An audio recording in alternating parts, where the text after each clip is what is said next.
नमस्कार, स्वागत है आपका। टीएनपी न्यूज देख रहे हैं आप। मैं हूं आपके साथ शाहनवाज मिर्जा। मन की बात कार्यक्रम में प्रधानमंत्री ने कई मुद्दों पर अपने मत रखा है। उन्होंने दिल्ली में बड़े बड़े कार्यक्रमों की परंपरा से हटकर हम G20 सम्मेलन को देश के अलग अलग शहरों में ले गए।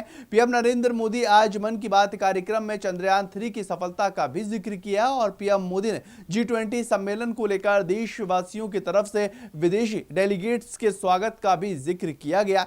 पीएम नरेंद्र मोदी ने वर्ल्ड यूनिवर्सिटी गेम्स में देश में अब तक के सबसे बेहतरीन प्रदर्शन का भी जिक्र किया है। चंद्रयान 3 की बड़ी सफलता के बाद इसरो ने घोषणा की है कि सूर्य का अध्ययन करने के लिए आदित्य L1 मिशन सितंबर से पहले हफ्ते में लॉन्च किया जाना है। और बुधवार को प्रधानमंत्री ने भी इशारा दे दिया कि चंद्रयान 3 के बाद अब सूर्य की बारी है। और इसरो चीफ एस सोमनाथ ने भी कहा कि अगला लक्ष्य सूर्य है। देश के पहले सूर्य मिशन के बारे में भी विस्तार से जानते हैं और आदित्य L1 सूर्य के अध्ययन के लिए पहली भारतीय अंतरिक्ष आधारित ऑब्जर्वेटरी होने वाली, जिसका काम सूरज पर 24 घंटे नजर रखना होगा और यहां होने वाली प्रक्रियाओं के बारे में भी जानकारी जुटाई जाएगी। वहीं इसरो का अब तक का सबसे जटिल मिशन होने वाला है और सूर्य बहुत सी वैल्वित की किरणें भी निकालता है, बहुत सारे ऊर्जा कण उत्सर्जित भी करता है और इंसान के लिए नुकसानदायक भी है। धरती का मैग्नेटिक फील्ड और वातावरण सुरक्षा कवच का काम करता है और इन विकिरणों को भी रोक देता है। अगर धरती से सूर्य की स्टडी की जाती है तो उससे बेहतर सारे विकिरण का अध्ययन हो नहीं पाता है और ऐसे में पृथ्वी के गुरुत्व से बाहर जाकर इन्हें देखना जरूरी था। उत्तर प्रदेश के आगरा जिले में हरि पर्वत क्षेत्र के अंदर भारतीय जनता पार्टी के नेता राकेश कुशवाहा को गोली मारने वाले 3 आरोपियों को पुलिस ने मुठभेड़ के बाद पकड़ लिया है और तीनों भारतीय जनता पार्टी नेताओं को गोली मारने की नीयत से गोली चलाकर भाग गए थे। पुलिस ने पकड़े गए आरोपियों के पास से 2 तमंचा और कारतूस बरामद कर लिए हैं और पुलिस मुठभेड़ के दौरान 2 आरोपी गोली लगने के कारण घायल भी हुए। इनके कब्जे से घटना में प्रयुक्त एक मोटरसाइकिल, हेलमेट और घटना में प्रयुक्त 2 तमंचों के साथ साथ 4 खोखा कारतूस और एक जिंदा कारतूस बरामद हुआ।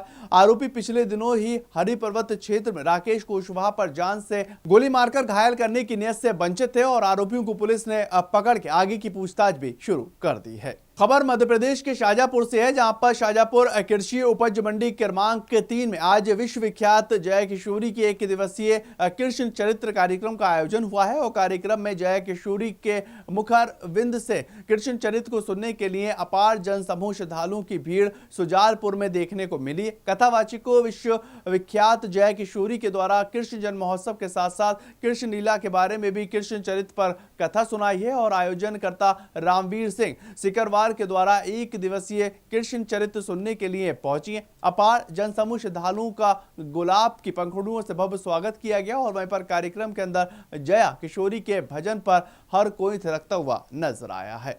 दिल्ली के पूर्व स्वास्थ्य मंत्री सत्येंद्र जैन अपने लिए जेल के अंदर स्विमिंग पूल बनाए जाने की मांग कर रहे हैं और यहां पर दावा प्रबंधन निदेशालय यानी कि ईडी ने सुप्रीम कोर्ट के सामने जैन की अंतरिम जमानत अवधि बढ़ाने को लेकर चल रही सुनवाई के दौरान किया। आम आदमी पार्टी नेता जैन मनी लॉन्ड्रिंग से जुड़े एक केस में साल 2022 से जेल के अंदर बंद है, लेकिन फिलहाल स्वास्थ्य कारणों से अंतरिम जमानत पर बने हुए। उन्होंने सुप्रीम कोर्ट से अंतरिम जमानत अवधि बढ़ाने की मांग की है और इसके विरोध ईडी लगातार बनी हुई है। सुप्रीम कोर्ट के अंदर सुनवाई के दौरान जैन के वकील अभिषेक मनु सिंघवी ने मेडिकल एडवाइस का हवाला देते हुए उन्हें अंतरिम जमानत अवधि बढ़ाने की मांग की और अब भारतीय जनता पार्टी इसके ऊपर तंज कस रही है। कांग्रेस के राष्ट्रीय अध्यक्ष मल्लिकार्जुन खड़गे केंद्रीय गृह मंत्री अमित शाह पर शनिवार को निशाना साधा है और उन्होंने हैदराबाद के अंदर कहा कि अमित शाह कल आने वाले हैं। वे पूछेंगे कि कांग्रेस ने बीते 53 साल के अंदर क्या किया, हमें रिपोर्ट कार्ड दीजिए। वे लोग पहले 70 साल कहते थे, लेकिन अब उन्होंने समय घटाकर 53 साल कर दिया है और आप लोग शाह को बताइएगा कि आजादी के बाद कांग्रेस ने आखिर क्या क्या किया है।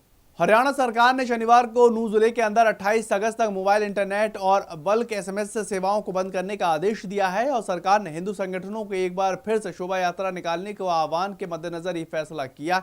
जिला प्रशासन ने हालात को देखते हुए यात्रा स्थगित करने के सुझाव देते हुए अधिकारी मंजूरी नहीं दी है और आयोजकों ने कहा कि मंदिर में भगवान की पूजा करने के लिए इजाजत की जरूरत नहीं है। इसमें 5 जिलों के लोग शामिल होंगे और सुरक्षा के लिए प्रशासन को सूचित कर दिया गया। जिला प्रशासन ने एहतियात के तौर पर धारा 144 लगा दी है और इसी के तहत एक क्षेत्र में 4 या इससे अधिक लोगों के इकट्ठे होने पर रोक लगी है। उधर अमेरिका के फ्लोरिडा के अंदर शनिवार को एक जनरल स्टोर पर 3 लोगों की गोली मारकर हत्या की गई है और इसे नस्लीय हमला बताया गया। पुलिस अधिकारियों ने बताया है कि गोलीबारी करने वाले व्यक्ति मर चुके हैं और उन्होंने ये भी कहा कि नस्लीय हमले में हत्या करने का संदेह बना हुआ क्योंकि हमलावर अशिक्षित लोगों से नफरत किया करता था। और पुलिस अधिकारियों ने मीडिया से बात करते हुए यह भी कहा कि शायद हमलावर हमले के बाद खुद को गोली मार लिए। शुरुआती जांच में मिले सबूतों से यह पता चला है कि हमलावर नफरत की विचारधारा से प्रभावित था, जो इस हमले का मुख्य कारण बना।